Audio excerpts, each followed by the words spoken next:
This is Optimal Living Daily Relationships, episode 153, How to Help Negative People, Part 1, by Steve Pavlina of stevepavlina.com. Hello, and happy Wednesday, everyone.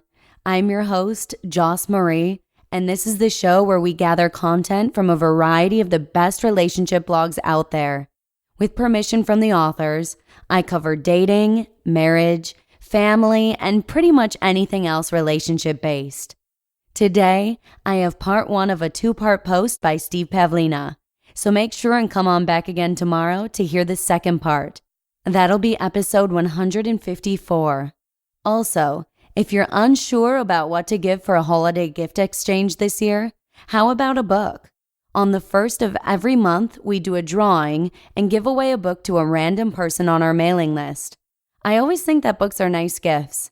And December 1st is just around the corner, so make sure and join right at oldpodcast.com.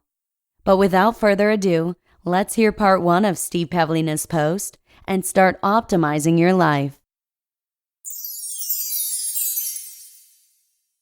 How to Help Negative People, Part 1, by Steve Pavlina of stevepavlina.com.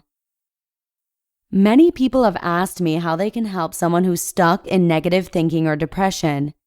Here are some tips on how to do that. Number 1, no matter what happens, stay positive. I once visited the house of an old acquaintance, and as soon as I saw him, I felt a wave of darkness pouring over me.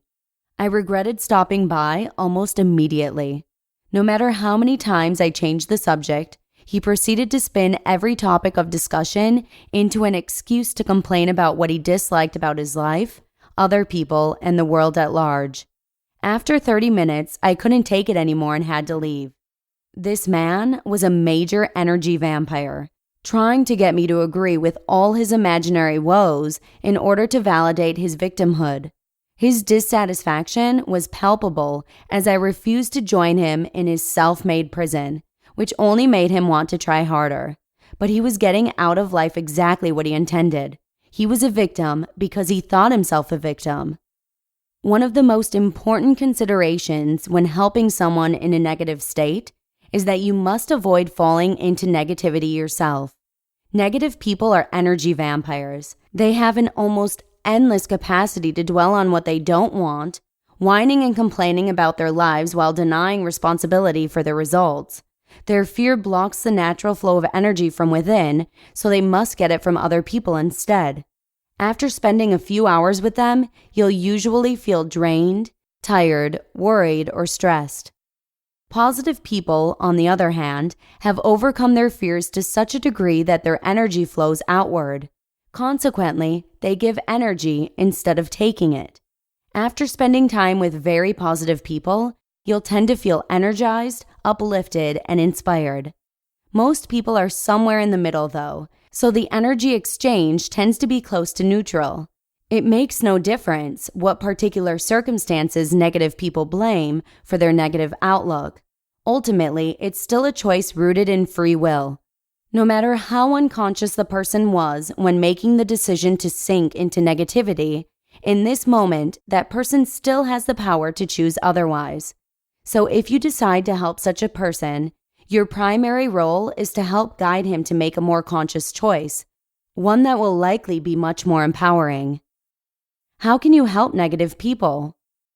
When I was earning my life-saving merit badge as a Boy Scout, I learned that if you want to save someone who's drowning, the last thing you should do is jump in after him.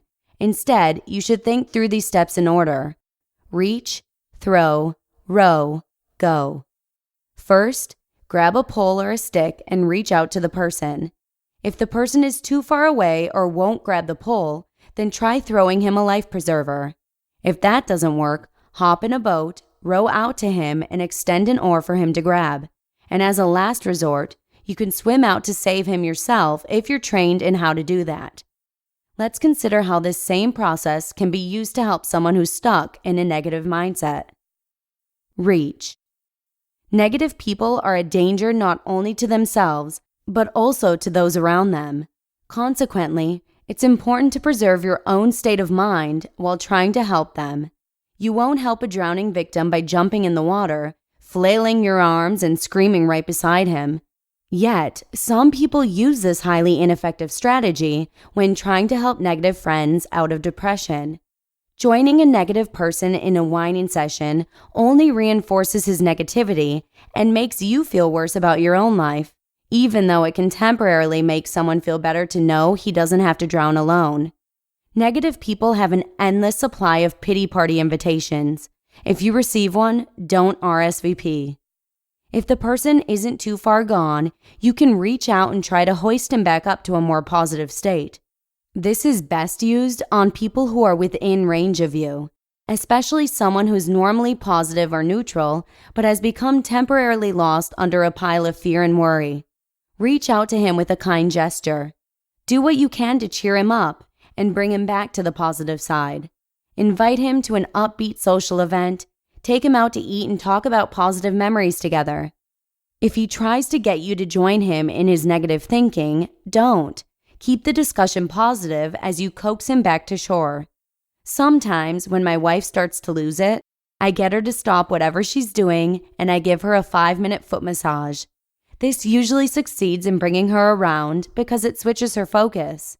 Given the option between focusing on her problems or focusing on her feet, she chooses the feet so she can enjoy the pleasure of the massage. By the time the massage is over, she may not be totally happy, but she's at least feeling more content. Reaching out to someone in a negative state is effective in combating mild or temporary negativity. Sometimes a kind word and some attention from a friend is all that's needed to turn things around. But when this solution isn't effective or appropriate, then we move on to throw. Hear that in tomorrow's episode. You just listened to part 1 of the post titled, How to Help Negative People by Steve Pavlina of stevepavlina.com. We feature Steve Pavlina quite a bit here on OLD Relationships, so make sure and subscribe to the show if you'd like to hear more from Steve in the future. And again, we do a book giveaway on the 1st of every month to a random person on our mailing list, so make sure and join right at oldpodcast.com.